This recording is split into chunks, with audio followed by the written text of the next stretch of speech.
Hej, witajcie w szybkim jak interwał biegowy i nieprzewidywalnym jak maratońska ściana kolejnym odcinku podcastu biegowego do startu Luźni w kroku, w którym rozprawimy się z magiczną barierą 3 godzin na maratonie. Czy się da? Jak tego dokonać? I co potem? O to zapytam ja, czyli Ultra Dziku, kogoś, kto Breaking Free ma już za sobą. Moim specem od trójkołamania jest Adam Satława, biegacz uliczny i górski, fizjoterapeuta, ratownik medyczny i jak się zaraz przekonacie, całkiem niezły gaduła. Cześć Adam. Witaj.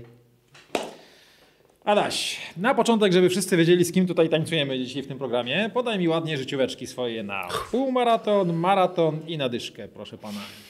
Połówka 1:20:22, maraton 2:57:38, a dycha, takich krótkich dystansów z reguły nie biegam, ale pamiętam, miałem 37, chyba 19.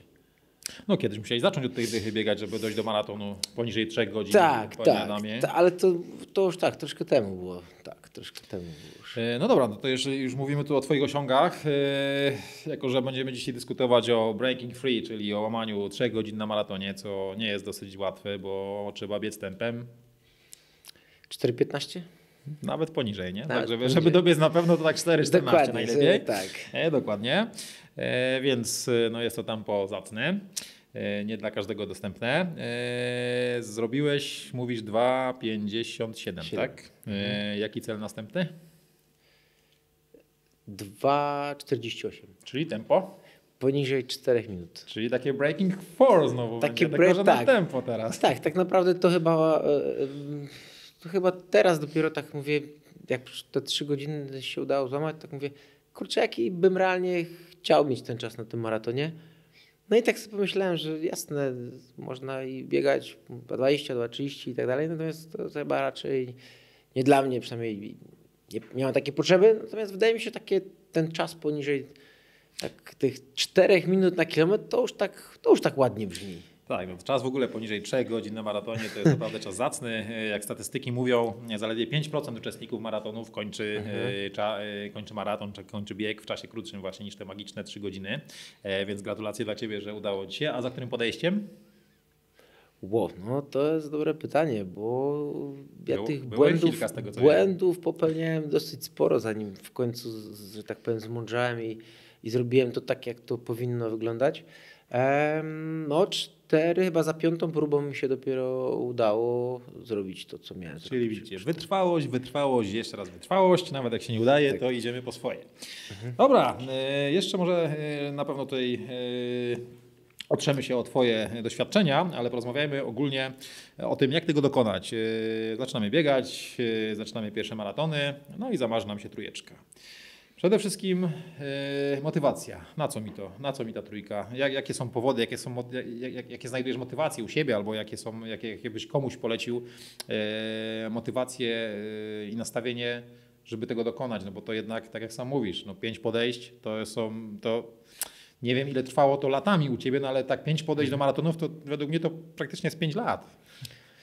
No, u mnie to trwało 2 lata, bo ja tak starałem się na wiosnę, na jesień, więc to u mnie też nie do końca pamiętam, chyba 4, tak, 3 albo 4 nieudane próby miałem. No i chyba za 4. czy za 5. razem się udało. Motywacja. Kurczę, wiesz co, no to jest tak, że każdy musi znaleźć sobie powód, dla którego w ogóle biega, a później zadać sobie pytanie, co on chce tak naprawdę w tym bieganiu osiągnąć i gdzie tam jest jego ten limit. No, i każdy gdzieś to tam ma swoje powody. No, sam fakt, co przeczytałeś, mówisz 5% osób tylko biega poniżej, no fajnie być w tym zacnym gronie, aczkolwiek dla jednych wynik jest to bardzo fajny, dla innych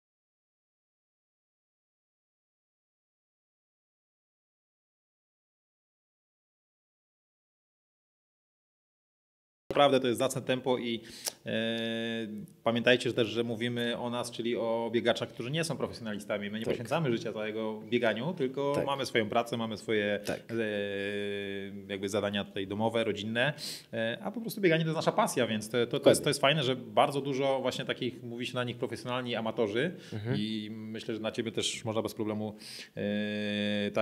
tak Cię tytułować. no właśnie pokonuje ten czas, gdzie naprawdę wiąże się to z wieloma wyrzeczeniami, wielką determinacją, jeżeli chodzi o treningi, o plany treningowe i tak dalej, ale oczywiście o tym za chwilkę.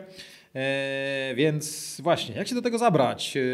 Gdzieś właśnie też przeczytałem, że są takie wyznaczniki, na przykład, że właśnie, żeby w ogóle pomyśleć o maratonie poniżej 3 godzin, no to powinniśmy mieć czas na maratonie poprzednim nie gorszy niż 3:10, w półmaratonie około 1:30 i na 10 km około 40 minut. Oczywiście to jest jedno z podejść pewnie jednych z planów, jedna ze szkół. Co ty możesz powiedzieć? Jak się do tego zabrać? Na jakim etapie formy? Jakie wcześniejsze wyniki trzeba mieć albo jakie doświadczenia? No więc tak naprawdę wszystko zależy od tego momentu, w jakim momencie zaczynamy w ogóle to bieganie, to przygotowanie i samą zabawę z bieganiem. No ja miałem to, że tak powiem, ułatwienie, bo ja zawsze gdzieś tam byłem związany z tym sportem. Bardzo długo grałem w piłkę nożną, trenowałem również hokej i gdzieś tam zawsze ten sport większy, mniejszy się u mnie przewijał, więc jakaś tam ta wydolność, kondycja była. Natomiast jak pokazuje mój pierwszy maraton, to tak naprawdę nie byłem w ogóle na to przygotowany, nie ukrywając nawet, że to była pierwsza organizowana Silesia Maraton i pobiegłem go tak naprawdę troszeczkę ze względu na to, że mój znajomy był współorganizatorem, powiedział: Adam, ty jesteś sportowy, chodź, może przebiegniesz. Nie ukrywam, no więc połówkę już nieraz przebiegłem, mówię, to przebiegnę i maraton. No i to nabrałem pokory wtedy bardzo mocno do dystansu maratonu. Zazwyczaj tak to się kończy, aczkolwiek też są przypadki, że właśnie czasami jak się podejmują jakieś wyzwań, chociażby na przykład takiego maratonu na 3 godziny albo ogólnie maratonu, to zazwyczaj ten pierwszy raz najlepiej wychodzi, bo nie wiemy z czym się mierzymy. Tak. Idziemy na tak zwanego wariata, tak, i po prostu robimy robotę i odhaczamy następny sobie. Tak, tylko że no, o ile w wielu aspektach masz rację, natomiast no umówmy się, maraton to bez przygotowania się tego nie da zrobić mądrze i że tak powiem. Ja nie ukrywam, pierwszy maraton jak przebiegłem w Adidasach, który tak naprawdę wtedy, no to ile teraz mam, który mam, to jest 12 lat temu chyba praktycznie, to ja nie miałem specjalnie butów do biegania, żele to w ogóle, jakie żele? Jakie punkty odżywcze i gdzie co w ogóle, po prostu chciałem przebiec. Gdzieś to chyba każdy z nas takie coś przeżywał na początku, przynajmniej kiedyś, nie wiem, teraz może to jest bardziej rozwinięte, teraz bardzo dużo ludzi najpierw sobie w pierwszej kolejności nakupuje sprzętu, zegarki, Garminy i tak dalej, i później pobiega 2 miesiące i rzuca to. Nasze pokolenie chyba robiło to troszeczkę inaczej. Myśmy zaczęli biegać i nie mieliśmy nic. Ja tak samo pierwszy maraton robiłem w Halówkach, gdzie oczywiście piszczele powiedziałem mi dziękuję, ale to też się da oczywiście, nie? No ale oczywiście lepiej iść jakby tą drogą, mieć też sprzęt odpowiedni i odpowiedni plan, odpowiedni trening za sobą, żeby brać się za maraton. No właśnie, plan treningowy. Co robić, jak trenować, żeby się do tego przygotować? No to jak mówię, znów bardzo indywidualna kwestia. No, jeśli ktoś uprawia już tą aktywność, no u mnie akurat było tyle, że jak nieraz ktoś, kto gdzieś tam z kimś rozmawia na temat maratonu i mówi, jak to tam właśnie z tą trójką było, no to ja powiem, że pierwszy maraton, ten, o którym przed chwilą mówiliśmy, cierpiałem bardzo i wtedy go dobiegłem w okolicach niecałych 4 godzin, podczas gdy tak naprawdę troszeczkę więcej pobiegałem ze świadomością i wtedy już miałem czas w okolicach 3:30. Podczas gdy znowu pobiegając kolejne parę miesięcy już było to czas w okolicach 3:15. Więc u mnie te takie, powiedzmy, z tych 4 do 3 godzin to poszło dosyć szybko i tak bym powiedział nawet wtedy w mojej ocenie wcale nie jakimś super dużym nakładem pracy. Natomiast jak później się okazało, kolejne próby zejścia poniżej tych 3 godzin już były zdecydowanie trudniejsze. Natomiast wracając do treningu, no ja na początku do tego czasu 3:15 to tak troszkę może dziwnie zabrzmi, biegałem na wyczucie. Nie miałem wtedy żadnego planu, po prostu biegałem, jeszcze grupa biegaczy, z którymi często razem biegaliśmy. Biegaliśmy tak, żeby nam było fajnie, wygodnie, przyjemnie i tak dalej. Oczywiście gdzieś tam nieraz się zdarzały szybsze akcenty.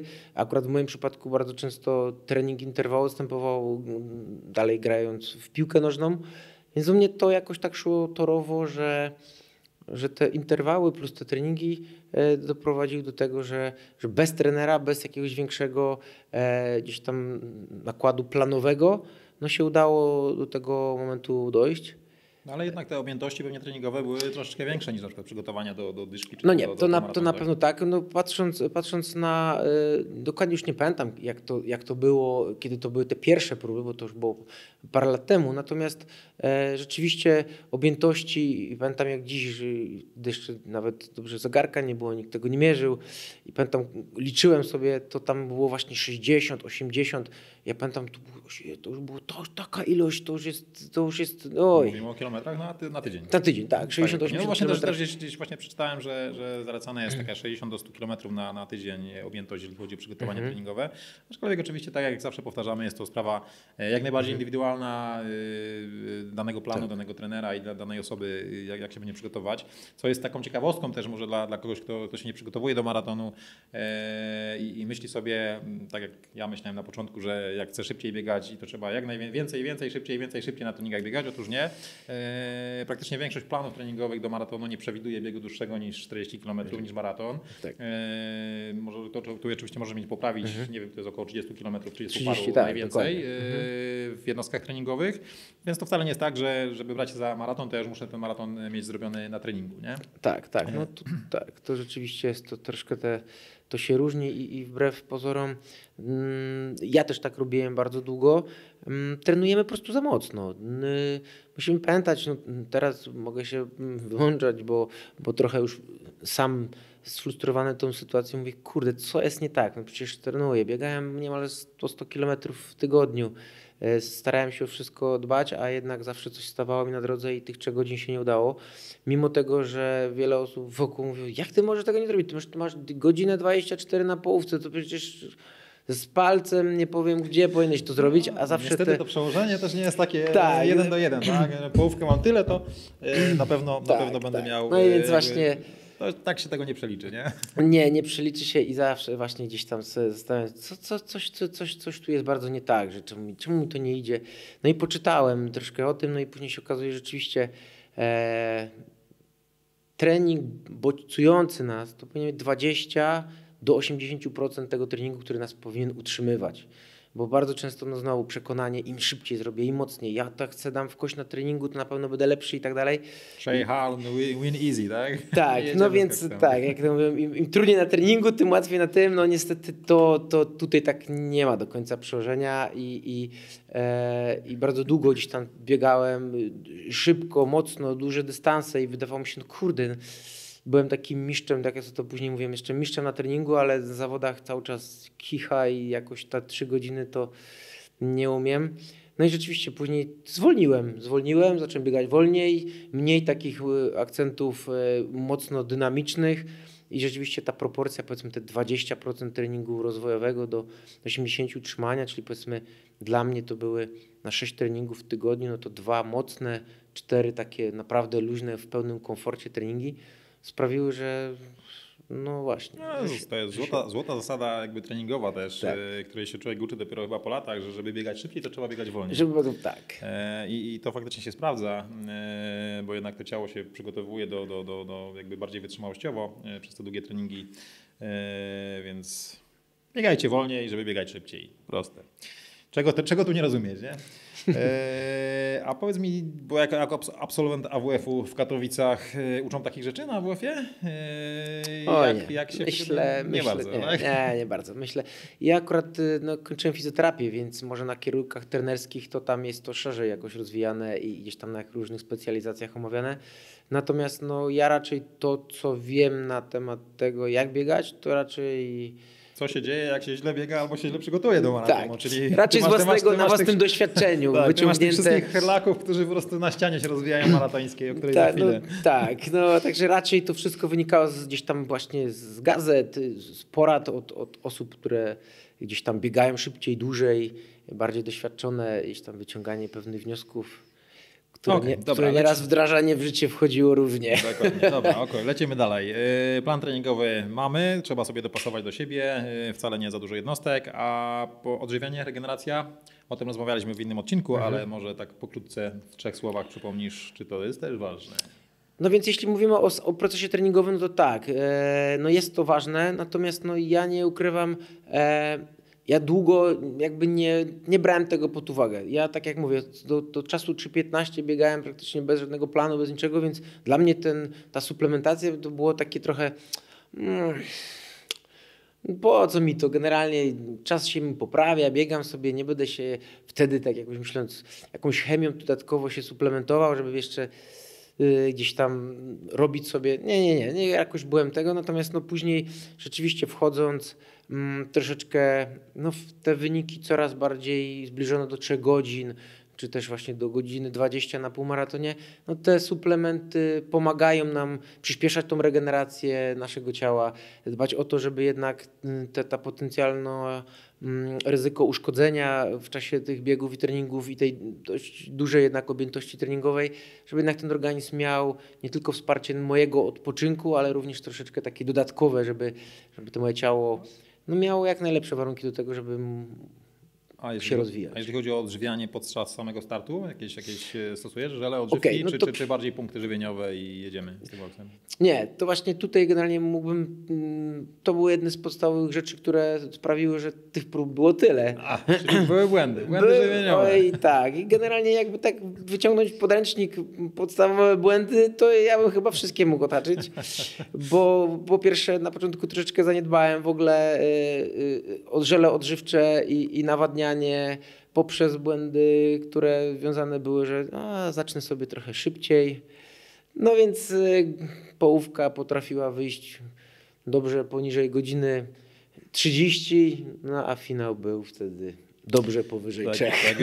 Jak już doszliśmy do twoich błędów, to jeszcze znam troszkę tą historię jednej z prób, kiedy dobiegałeś do stadionu, licząc za to, że te 3 godziny złamiesz, bo tak mniej więcej pokazał czas. No ale przed stadionem, oczywiście popraw mnie, jeżeli się mylę, pojawiła się rodzina, ty sobie troszkę zwolniłeś, bo miałeś zapas czasowy i... Tak, i to paradoksalnie było...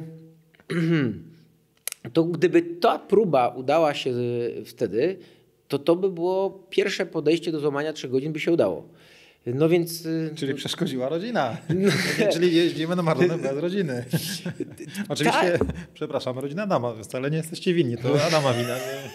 Ale powiedz w ogóle, jak to się stało, bo to jest taka chyba ciekawostka, że to był maraton w Gdańsku, pamiętam, i startowało wtedy 2 peacemakerów. Startowali obydwu, po czym nagle jedna osoba z tych peacemakerów schodzi z trasy.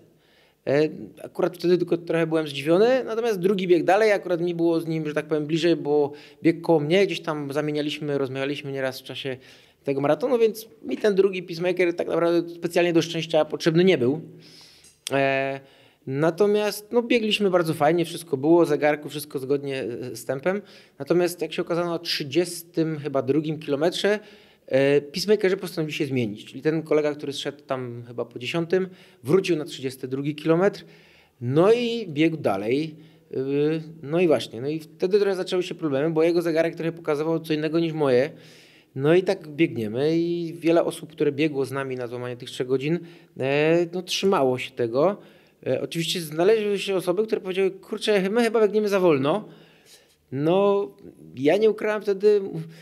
Na rękę mi było to, żeby biec trochę wolniej, no jasne, że tak. Natomiast mówię, kurczę, na moim zegarku by się wszystko zgadzało. Gościu mi mówi, mamy prawie 2 minuty zapasu. Więc mówię, kurczę, jak 2 minuty zapasu to jest super. No i jak się okazało, właśnie podbiegając pod sam stadion, gdzie moja rodzina stała, ciesząc się niesamowicie, że praktycznie się udało, no bo to są 2 minuty zapasu, a tak naprawdę do mety już biegałem na stadion, więc tam było może ze 100-200, 100 metrów, nie więcej. Zatrzymałem się i chciałem zrobić zdjęcie. No i zatrzymałem się i zrobiłem to zdjęcie. Podczas gdy biegnąc dalej okazało się, że coś ten zegar nie do końca pokazywał to, co mój zegarek i to, co zakładał peacemaker. No i kiedy zobaczyłem, wbiegając do hali, że 2:59:50 chyba 4, to chyba z wszystkich sił... Nie mogłeś tak przyspieszyć. Przyspieszyłem na maksa, ale po prostu 3 godziny 11 sekund biegając na metę. Także widzicie, błędy mogą być różne i rodzina Adama to nie jest wasza wina, tylko to jest wina peacemakerów i wina zbyt wolnego aparatu fotograficznego w twojej komórce, także niestety. Uważajcie na takie błędy, trzeba się skupić tylko na bieganiu podczas biegania, a nie po prostu robieniu sobie fotek z rodziną. Okej, no błąd, ale błąd, który pewnie też się nauczył trochę, nie? Że jednak trzeba też troszeczkę samemu się pilnować, a nie powierzać jakby wszystkiego, bo no, peacemaker, zając to też człowiek. On też się może pomylić, Dokładnie on może tak. źle pobiec, źle mu może naliczyć czas. Oczywiście, no to jakby nie mam tutaj, żeby też jakby była jasność, nie mam tu jakby do nikogo pretensji z tego tytułu, bo sam podjąłem taką decyzję, sam się zatrzymałem, oczywiście świadomość miałem inną, ale no sam sobie byłem winny i koniec i kropka. Natomiast rzeczywiście, tak jak mówię, chyba wszystkie możliwe, paradoksalnie błahe błędy, które dało się zrobić, mimo tego, że teoretycznie wiedziałem, żeby ich nie popełniać, no to jakoś się nie udało ich ustrzec w tych próbach. No, ale na szczęście udało się za którymś razem. Tak. Powiedz mi, ile mniej więcej trzeba wcześniej zacząć te treningi do maratonu, nie wiem, jak książki o tym mówią? No więc z reguły się mówi o tych 3 miesiącach. To 3 miesiące to jest taki jakby już bezpośredni okres przygotowawczy, gdzie rzeczywiście tego treningu trzeba, no mówmy się, wykonywać dość systematycznie. Oczywiście zaznaczmy jedno, że to są 3 miesiące już takiego konkretnego treningu, że wcześniej też biegamy. To nie Tak. jest tak, że 3 miesiące przed maratonem mówię, wstaję Tak, zrobię okej. maraton. Jasne. No, Jedziemy z koksem. Oczywiście, no, jak najbardziej, no akurat w moim przypadku w większości osób, które powiedzmy mają zamiar przychodzić, no to nie jest tak, że 3 miesiące to jest sam okres, który sprawił, że przebiegli maraton, no bo zakładam, że osoba, która nie uprawia aktywności fizycznej w 3 miesiące do maratonu, znów indywidualne kwestie, ale wydaje mi się, że to jest to za krótki czas, żeby przygotować się odpowiednio do maratonu, chyba żeby go pokonać, żeby go po prostu pokonać, idąc, podbiegając. No, ja bym nawet troszeczkę dalej poszedł, że wiesz, takie pierwsze przygotowania, nawet jeżeli tam wiesz, człowiek biega sobie cokolwiek, ale nie biega jakoś tam szybko, no i bo to nie mówimy też o przygotowaniu do maratonu jako takiego, tylko do maratonu, który pobijamy, wiesz, biegniemy 4:15. No to nie, ja myślę, to na pewno przygotowanie nie. jest na pewno minimum pół roku, tak? Nie, Jest to na pewno. sprecyzowane na ten cel konkretny, nie? Nie, to jeśli mówimy o samym czasie, powiedzmy 3 godzin, no to na pewno 3 miesiące to jest No i zdecydowanie... właśnie, no powiedz, bo wiesz, taki trening trwa powiedzmy tam, nie wiem, pół roku albo wiesz, kilka miesięcy, albo nawet dłużej. Zresztą na sam maraton się zapisujemy pewnie z rok wcześniej na ten docelowy. Jak zachować motywację do tych treningów i do tego właśnie celu, bo to wiesz, no, z jednej strony okej, no, maraton poniżej 3, ale no jednak wiesz, kryzysy nachodzą, no, jak pada, wieje, leje, nie chce ci się, masz wiesz, ciężko w pracy i tak dalej, nie? Jasne, to Trzeba jest... być nieźle sfokusowanym chyba, nie? Na ten cel. Tak, no więc rzeczywiście trzeba sobie to gdzieś tam mocno, tak powiem, wkodować to, że to trzeba, no bo tak naprawdę summa summarum, przynajmniej tak wynika z moich doświadczeń, że to, czy my ten dany cel osiągniemy, czy nie, to tak naprawdę jest tylko kwestia konsekwencji naszego poświęcenia i zaangażowania, bo jak odpuścimy tu jeden trening, albo pada, albo coś i co chwilę znajdziemy jakiś inny powód, dla którego nie iść, no to finalnie ta nasza forma będzie, że właśnie zabraknie nam 11 sekund, albo 2 minut. Na albo zrobienie zdjęcia. Tak, gdzieś tam zawsze to do nas wraca. No to tak to już z tym naszym bieganiem, wydaje mi się, znając tutaj osoby, które biegają zdecydowanie więcej i szybciej i gdzieś tam powiedzmy czas dla nich nie jest jakimś super wyczynem, no to widzę, że to już zaczyna, to już jest po prostu praca na pół albo prawie na cały etat, żeby gdzieś to osiągnąć. To jest jak z każdym celem, do którego dążymy, nie? No jeżeli właśnie najgorzej sobie odpuścić raz, drugi, trzeci, czwarty, bo później jest coraz łatwiej, nie? Dokładnie tak. A wtedy fajnie właśnie mieć plan treningowy, albo samemu sobie wiesz, przygotować, ściągnąć z internetu, albo mieć po prostu swojego trenera. Jest to o wiele łatwiejsze, no też parę razy przygotowałem się do różnych biegów według planu, z trenerem. I to jest łatwiejsze, bo wiesz, przychodzisz zmęczony i tak dalej, nie myślisz, kurczę, wyjść, nie wyjść, co by tu pobiegać. Tak, po prostu patrzę na plan, mam dzisiaj, wiesz, interwały, pod górkę, podbiegi i tak dalej. Nie chce się, trudno, pada, trzeba zrobić, nie? Więc to na pewno jest też pomaga jakby w tym. Tak, to na pewno. Ten plan celu, jest, tym bardziej, że niejednokrotnie nie zdajemy sobie sprawy, jak bodźcować ten organizm, żeby osiągnąć właśnie to. Bo jednak można powiedzieć, mi ewidentnie brakowało tej wytrzymałości, bo biegałem dużo, szybko, połówka 1,24, później 1,21, a ja się męczyłem, że jak to 3 godziny? Jak to? No więc okazuje się, że te treningi też nie do końca były ukierunkowane na to, co gdzieś tam ja chciałem osiągnąć i co było moim celem. No ale to jak mówię, plan i pomaga utrzymać motywację, no i ważne, żeby to ktoś z głową napisał, żeby to miało. Dobra, Adaś, bo jak ręce i zwykle nogi. nam czasu tutaj ucieka, bardzo miło się gawędzi, musimy, a my tu mówisz, że nawet w połowie tematów nie jesteśmy. Teraz proszę o takie szybkie odpowiedzi, krótkie, zwięzłe, jak bieg na 3 godziny w maratonie. Okej. Wybór maratonu. Mamy już trening za sobą, wiemy, trenujemy. Jaki najlepiej wybrać? Nie wiem, może jakiś polecisz, możesz polecić jakiś maraton. Jaki najlepiej wybrać na taki debiut, znaczy może nie na debiut maratoński, bo jak chcesz pobawić 3 godziny, to już pewnie maratonów kilku musisz zaliczyć wcześniej. Ale jaki maraton wybrać, jaką porę roku na przykład wybrać, termin? No więc ja wybieram zawsze maratony, w którym porę roku jest zimno. Dla mnie mnie temperatura zabija. Ja powyżej powiedzmy 15, nawet 20 stopni, to ja już jestem Ja ugotowany. to mówię bardziej o wczesnej wiośnie, czy o później No więc jesieni? ja zawsze wybieram te albo pierwsze maratony na wiosnę, czyli marzec, gdzieś tam początek kwietnia, albo ostatnie gdzieś tam listopad, nawet A grudzień. jak łatwiej Ci się przygotowuje wtedy, bo to są jakby całkowicie dwa inne okresy treningowe. Tak, Bo jeden dla przypada mnie na zimę, a jeden przypada na Dla mnie lato. zdecydowanie lepiej, ja wolę właśnie zawsze jak jest zimno. Ja zawsze zimą... Ja tam wolę jak jest ciepło. Tak. No ale nie, ja wolę ewidentnie jak jest zimno, jakoś wtedy mój organizm lepiej pracuje i mi jest zdecydowanie łatwiej zawsze na tą wiosnę lepiej się Jaki przygotować. jeden Łatwiej. polecany maraton? No najlepiej taki pewnie z płaską trasą, No nie? Albo płaska z górki. trasa, no oczywiście. Albo No, z górki. no, albo z górki. Natomiast no wiadomo, Walencja jest tym naszym takim powiedzmy maratonem europejskim, który jest jednym z najszybszych. Tak, I jest tak w miarę twierdzą. ciepło, jak wszędzie jest zimno. Tak, no jest to grudzień, to jest ciekawe, no ale w ciepło, Hiszpanii no. wtedy jest akurat idealnie takie powiedzmy 12-15 stopni. Dobra, nie? mamy Walencję wybraną, jedziemy do Walencji.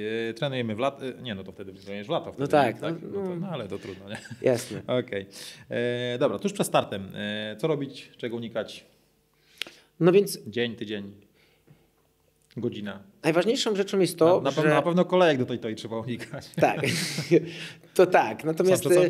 natomiast mi się wydaje, i to już też przetestowane, że nieraz jeśli lepiej nie zrobić jednego treningu, niż mielibyśmy się forsować. Jednym treningiem nie zbudujemy formy, nie poprawimy jakoś znacząco naszej formy, a jednym treningiem możemy sobie bardzo dużo zaszkodzić. A co z odżywianiem? Ładować węgle, nie ładować węgle? Ja osobiście nigdy tego nie robiłem, robiłem. Właśnie na maratonie w Rotterdamie, gdzie się udało pobić. Wcześniej jakoś nie próbowałem tego w takiej... Czyli można powiedzieć, że może pomogło. Może pomogło, dokładnie tak. Wydaje mi się z perspektywy czasu, że chyba to też było dosyć kluczowym czynnikiem, które mi pomogło. Natomiast ja, co ciekawe, na maratonie w Rotterdamie praktycznie oczywiście zjadłem 3 żele energetyczne, jadłem hydrosalty jako odżywienie w maratonie. Natomiast nie wiem, czy to właśnie zasługa tego, że nie brałem żadnych dodatkowych innych substancji, które mogłyby mnie teoretycznie pobudzić, a mogły zrobić więcej krzywdy. Przebiegłem ten maraton w tak pełnym komforcie, że na mecie wkurzałem się, dlaczego wcześniej tyle razy od 35 do 42 kilometra cierpiałem, jakby mnie ktoś miał, nie wiem co, ciężarówką potrącić. Podczas gdy dobiegłem do maratonu w Rotterdamie, mówię, kurde, to jest niemożliwe. No ja bym jeszcze dodał do tego przed samym biegiem, żeby się jak najmniej stresować. Czyli wcześniej sobie wszystko Tak. zorganizować, jakieś noclegi, dojazd, pojechać godzinę wcześniej niż później, nie wiem, przygotować sobie wieczorem już- ubrania, tak, rzeczy, tak. żele, żeby po prostu mieć jak najmniej stresu Tak. na głowie, bo jednak głowa, wiesz, Tak, no te wypoczęta, rytuały już pusta, są, tak, te pewne sfokusowana, rytuały są. Tak, nie, no to pewnie, ale to już każdy jak biega, to pewnie gdzieś tam w jakichś zawodach jak jeździ, to jakieś tam swoje właśnie ma rytuały. Okej, lecimy. Wystartowaliśmy na 3 godziny, no nie wiem, może właśnie jak ty biegniesz, albo co byś doradził, nie wiem, stałe tempo, negatyw skill, oczywiście to pewnie zależy kto co lubi, ale jakieś złote rady, jak rozegrać taki bieg? Dla mnie właśnie też na podstawie własnych błędów było pierwszy pobiegnę szybciej. No i rzeczywiście pierwsza była próba maratonu, to było w Gdańsku. Tylko nie ten, o którym mówiliśmy, 3:11, tylko kolejna próba też była w Gdańsku. Mówię, kurczę, tam mi poszło, to spróbuję jeszcze raz. I rzeczywiście byliśmy przygotowani i całą ekipą pobiegliśmy. Tam trochę warunki pogodowe, no ale też nie ma co rzucać. Natomiast wystartowaliśmy bardzo szybko, że pierwszą połówkę zrobiliśmy praktycznie w czasie chyba 1:26. Co mówię, kurczę, 4 minuty zapasu to jest rzeczywiście sporo czasu. No ale jak się okazało, tak było dobrze do 41 kilometra, bo mój organizm przy 41 kilometrze zasygnalizował, że albo pobiegniesz dalej i stracimy przytomność, albo się na chwilkę musisz zatrzymać. No No i właśnie, to jest właśnie jasny przykład, nie wiem, może nie nazwam tego ściany maratońskiej, tak? Bo powiedzmy, że nas takich amatorów, ja mam 3,33 życiówkę na maratonie, więc ja się nawet nie zbliżam do tego, do trójki, więc nas normalnych ludzi ściana łapie gdzieś po 30 km, widzę, że was półprofesjonalistów łapie po 40, ale zobaczcie jak blisko, a jak daleko, tak? Do mety. 2 kilometry, co to jest? To jest jak alpiniści, którzy się wspinają, mają 100 metrów do mety i zawracają, tak? To jest niesamowite. To rzeczywiście jest. No i to była właśnie konsekwencja tego, że pierwsza tak powiem, połowa była za szybko, więc mimo tego, że bardzo korciło, u mnie zdał egzamin pomalutku, jednym tempem. Nawet jak się czujesz, to lepiej jest na tyle długa ta trasa i taki wysiłek długotrwały, że lepiej sobie po prostu, nawet jak czujesz się niepokonany, co też wiele razy przerabiałem, lepiej było zacząć sobie według planu po prostu te 4,15 i biegnij sobie te 4,15 albo 4,14, a nie chojrakuj 4,0 na początku, bo ci później tak wyglądały, tak. No właśnie. Dobra, bo polecieliśmy.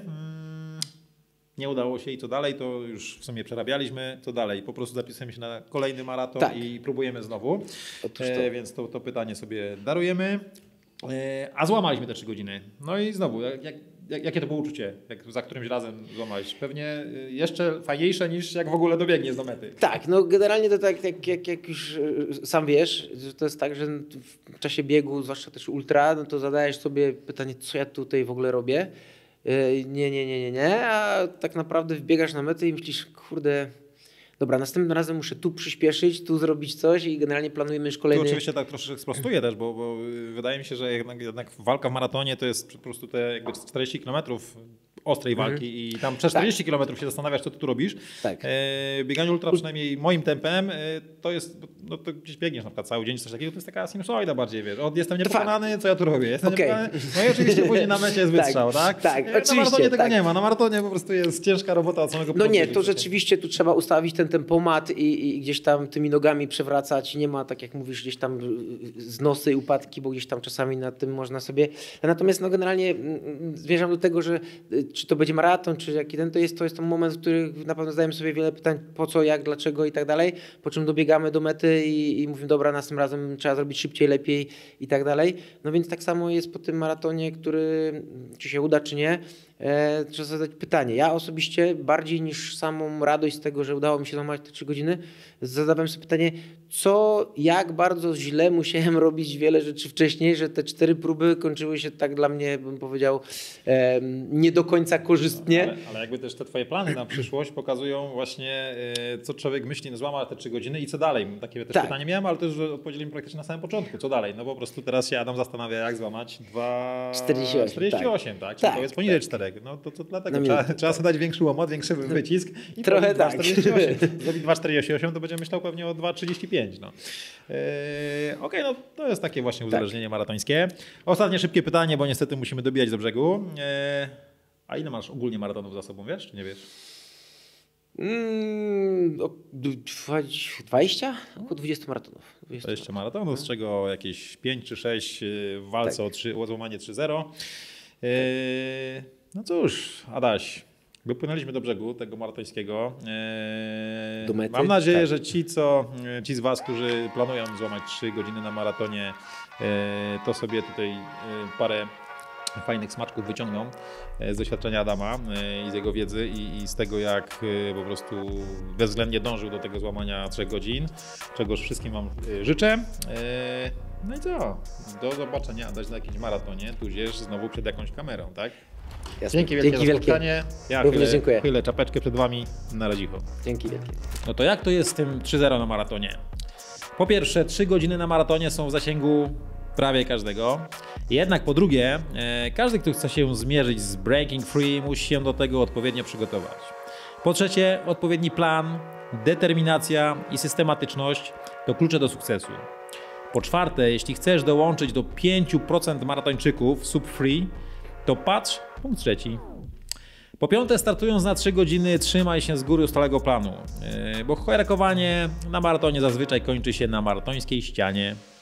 I po szóste, jeśli nawet ci się nie uda złamać tych 3 godzin, to nie ma tragedii. Trzeba poprawić koronę i szykować się na kolejny maraton.